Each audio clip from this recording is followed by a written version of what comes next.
첫 번째 이야기는 올해 2025년에 발생한 동굴 사고다. 두 번째 이야기는 과거에 구조됐던 동굴로 다시 들어갔다가 이전보다 훨씬 심각한 악몽을 마주한 탐험가의 이야기다.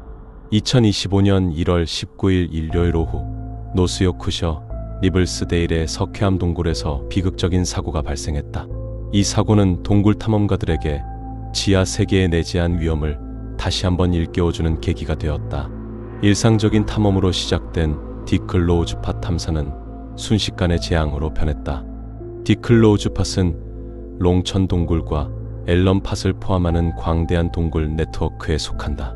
노스요크셔 호턴 석회암 지대에 위치한 이 지역은 깊은 경사와 복잡한 통로로 영국뿐 아니라 전 세계 동굴 탐험가들을 끌어들여왔다.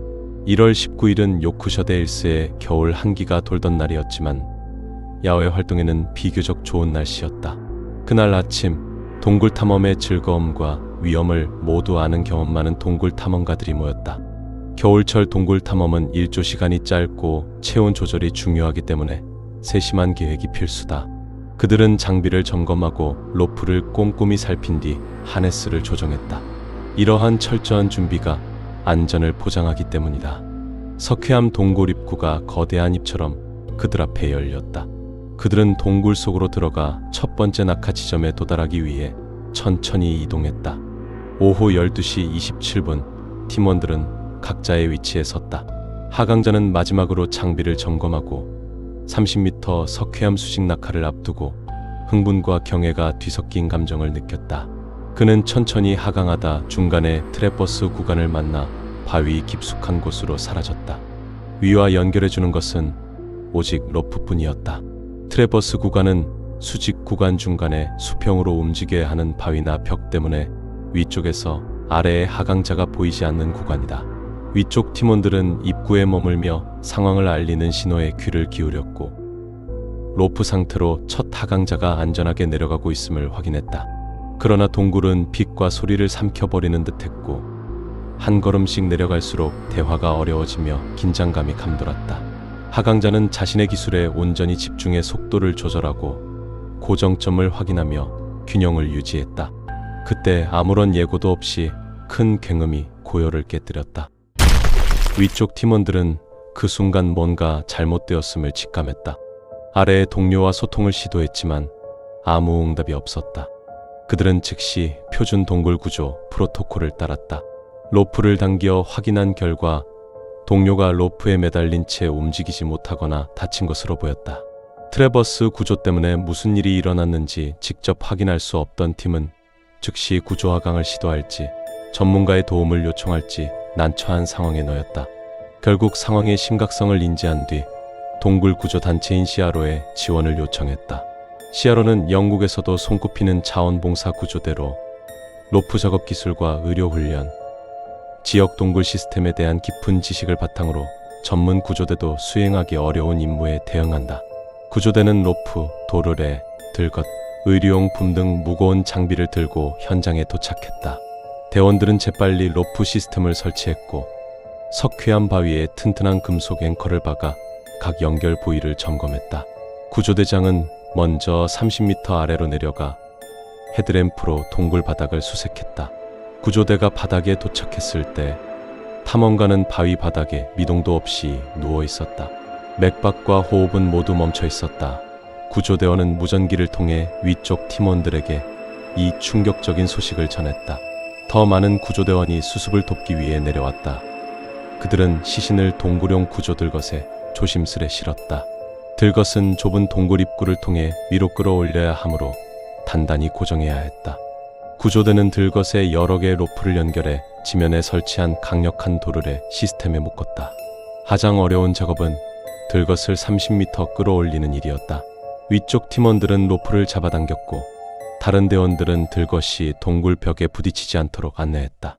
이 작업은 몇 시간 동안 조심스럽고 꾸준히 이어졌다. 몇 미터마다 멈춰 로프를 조정하며 들것이 수평을 유지하도록 했다. 마침내 긴 시간 끝에 시신은 지면으로 옮겨졌다. 이번 구조 작전에 투입된 자원봉사 인력의 총 작업 시간은 170시간에 달했다. 구조대는 고인이 사랑하던 일을 하다 떠났다는 사실에서 유족이 조금이나마 위안을 얻기를 바란다고 전했다. 이번 이야기는 구조대원조차 악몽으로 기억할 사흘간의 작전다. 2024년 12월 14일 토요일 새벽, 북부 이탈리아 베르가모 인근 부오노 폰테노 석회암 동굴 입구에 탐험가 9명이 모였다. 32세 여성 동굴학자 오타비아 피아나가 이끄는 팀이었다. 이 동굴은 조사된 구간만 19km에 달하지만 미탐사 구역이 무궁무진하다.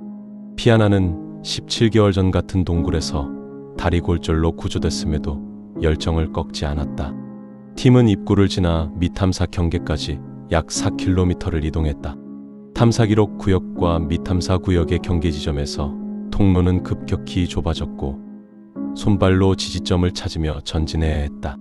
16시 30분, 피아나가 단단해 보이던 턱을 디디는 순간 석회암이 뼈 부러지는 듯한 소리와 함께 깨져 내려앉았다.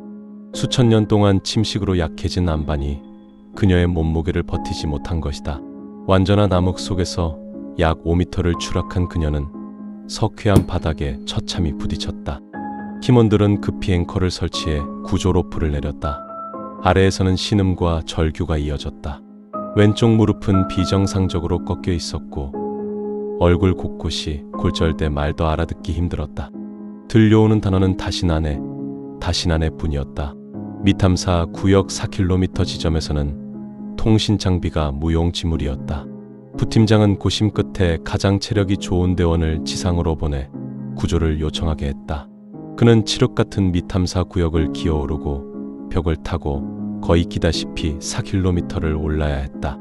17시 45분에 출발해 20시 20분 탈진한 채 동굴 밖으로 나온 그는 CNSAS에 구조 신호를 보냈다.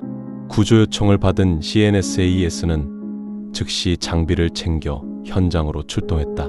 12월 15일 오전 8시 구조대가 피아나에게 도달했을 때 사고 발생 후 16시간이 지나 있었고 얼굴 다발 골절, 늑골 골절, 심각한 무릎 손상, 저체온 위험이 확인됐다. 그녀를 특수 들것에 고정한 뒤 6인 1조 릴레이로 이동을 시작했다. 90분마다 의료 검사와 인력 교대가 이루어져 구조는 길어졌다.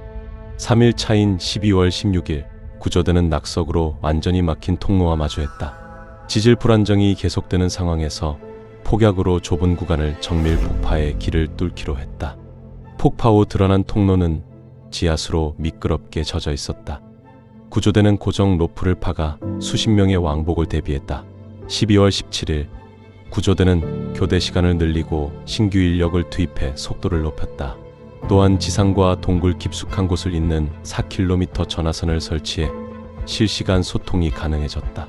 그리고 12월 18일 수요일 오전 6시 예정보다 12시간 앞당겨 들것을 들고 동굴 출구로 나왔다. 총 159명의 자원봉사자가 96시간 동안 투입됐다. 이번 구조작전은 최근 유럽에서 가장 복잡했던 동굴 구조작전 중 하나로 기록됐다. 병원으로 이송된 피아나는 천천히 말을 잇기 시작했다. 그녀가 처음 내뱉은 말은 나는 다시는 동굴에 들어가지 않을 거야였다. 2번이나 자신을 집어삼킬 뻔한 부오노 폰테노 동굴은 인간 탐험 정신의 매혹과 치명적 위험을 동시에 상징하는 장소로 남게 되었다.